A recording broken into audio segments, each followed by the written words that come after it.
romantically. Oh, it's the truth. Me and you, we feel and do differently. But now I think it's time I walk across these lines. You don't look like me, don't act like me, don't even think a thought like me. But you matter to me, definitely. It don't matter, cause you matter. Kindness fits everybody. Everybody wants kindness. Kindness serves everybody. Everybody needs kindness. Kindness fits everybody. Everybody wants kindness. Kindness serves everybody. Everybody needs kindness. Why do we always run and hide? Pick our sides. Say we tried. Irrationally, we scream and shout. Get it out. We keep our doubts indefinitely. But now I think it's time we walk across these lines. You don't look like me, don't act like me, don't even think a thought like me. But you matter to me, definitely. It don't matter, cause you matter. Kindness fits everybody. Everybody wants kindness. Kindness serves everybody. Everybody needs kindness. Kindness fits everybody. Everybody wants kindness. Kindness serves everybody. Everybody needs kindness. The world we want won't happen in our blindness. No,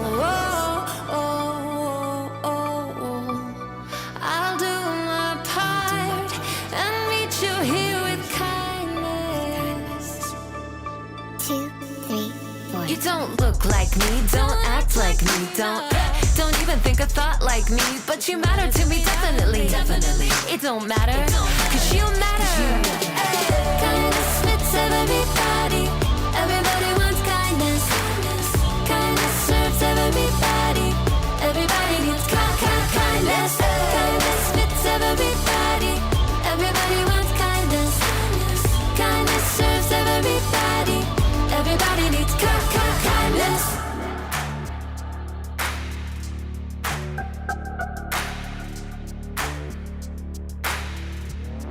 Boom, boom, boom, boom.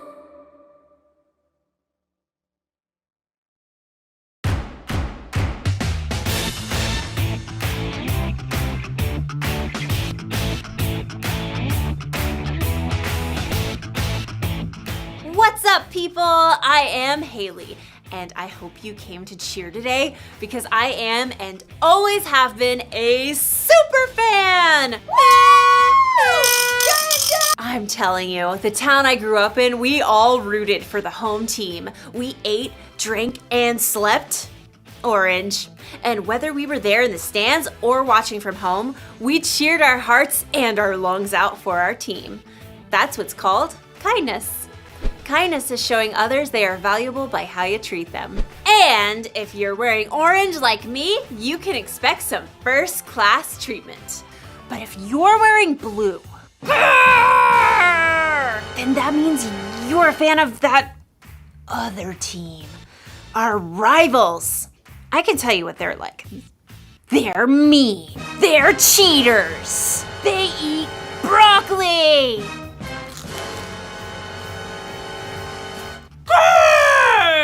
They're pretty scary. I've actually never met one in person, but that's what I've heard. I am not a fan. Not a fan. You know, if I saw someone on that blue team lying on the side of the road, you know what I'd do? I'm actually not sure what I would do. I'm not sure. But today's Bible story will help us know what we should do. Broccoli!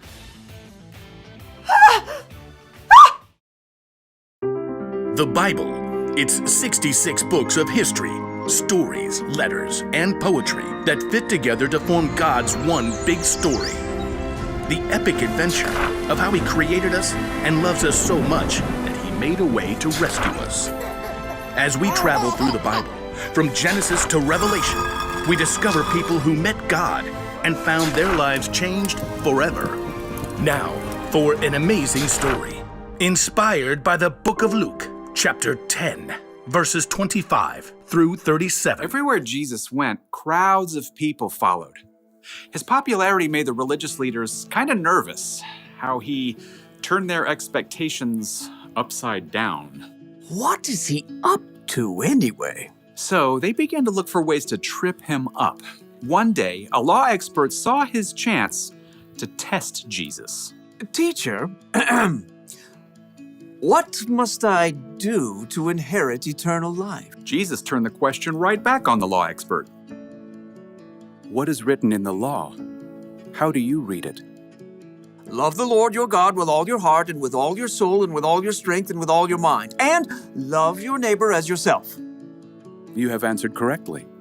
Do this and you will live. But the law expert wanted to discover the very least he could do to obey the law, so he got tricky.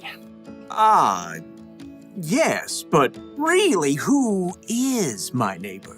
Jesus looked directly at the law expert and he saw what was in his heart. So Jesus began a story. A man was going down from Jerusalem to Jericho. Now, if Jesus were to tell this story today, it might go something like this. There's a man that we'll call Ben, who needed to travel from Jerusalem to Jericho. It was a lonely, rugged road, but he was well prepared. Got my water skin, got my quail jerky, got my snake repellent, got my large number of clinking gold coins. Stick 'em up! Uh-oh, forgot my mace. A band of robbers attacked Ben. They took everything, leaving him half dead by the side of the road. Help! Please, help me. There was no one to hear. The sun beat down. Shadows shifted as the day wore on. At last, he heard footsteps. Through shimmering heat, he could barely see a man in khakis and a blue button-down shirt.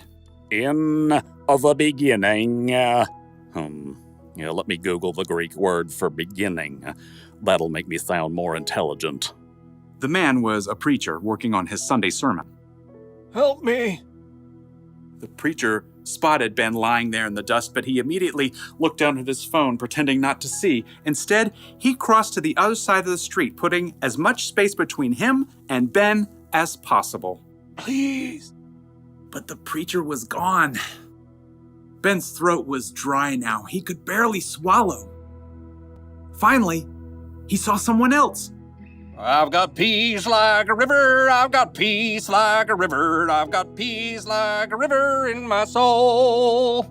A worship leader was now trekking down the road. He wore skinny jeans, an unnecessary scarf, and AirPods. Help me. Well, the worship leader definitely saw Ben, but he cranked up the volume on his AirPods and shimmied to the other side of the road as he passed. I've got peace like a river, I've got peace like a river, river, I'm gonna run away. As the man's voice faded away, Ben was left in despair. Shadows lengthened as evening approached. Once again, Ben heard someone coming. Turning his head, he could just barely make out a donkey. Perhaps he could tell from the way the person was dressed that this person wasn't a Jew. He was a Samaritan. Oh no. Jews and Samaritans were enemies. Even though the two groups were related, there was a history of bitter conflict between them, and the Samaritans worshiped God in a different way than the Jews did. Long story short, a Samaritan would have been the last person Ben would have wished to find him. What's that by the road? Instead of ignoring Ben, though, the Samaritan man slowed down and got off his donkey. Oh no, who did this? The Samaritan quickly rummaged for supplies in his bag. Here, have some water. Those are nasty gashes. I've got oil and wine to clean them out. The Samaritan bandaged Ben's wounds and hefted him onto his own donkey. Steady. Hey, wrap your arms around his neck, like this. By the time darkness fell, the Samaritan brought Ben to an inn where the injured man could recover. Thank you. Thank you. In the morning, the Samaritan gave the innkeeper some money. Please, take care of this man. I'll return and pay you back for any extra expenses. Goodbye. Thank you. When Jesus finished the story, no one said a word. He looked directly at the law expert. Which of these three do you think was a neighbor to the man who fell into the hands of robbers? The law expert fidgeted. To admit that the Samaritan had acted as a true neighbor was to say that everyone is a neighbor, no matter how different they may be. I suppose, in this case, one would have to say, the man who had mercy on him. Go and do likewise. Jesus' story was clear. Love your neighbor as yourself isn't limited to just the people in your neighborhood. Your neighbor means anyone who needs you to show them God's love.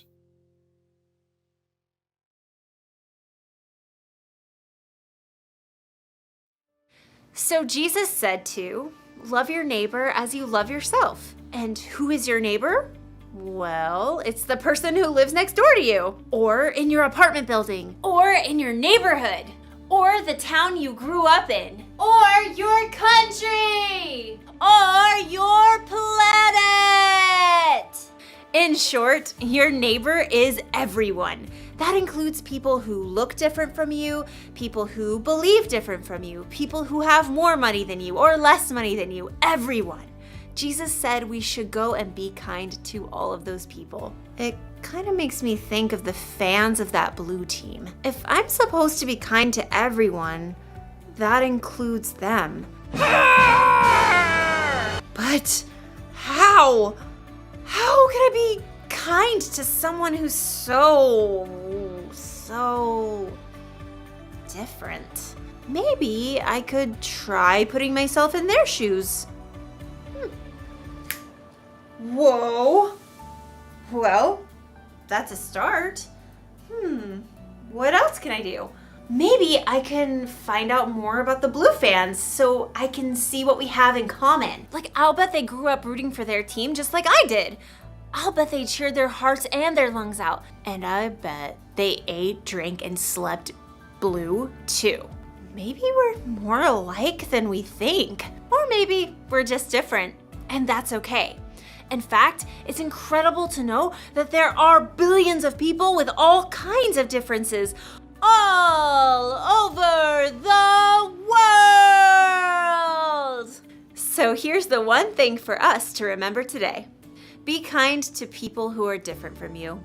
Don't just think about what you'd want or need. Put yourself in their jerseys and think about what they'd want or need. It really is possible to be kind to everyone. You know, I hate to admit it, but I look good in this color.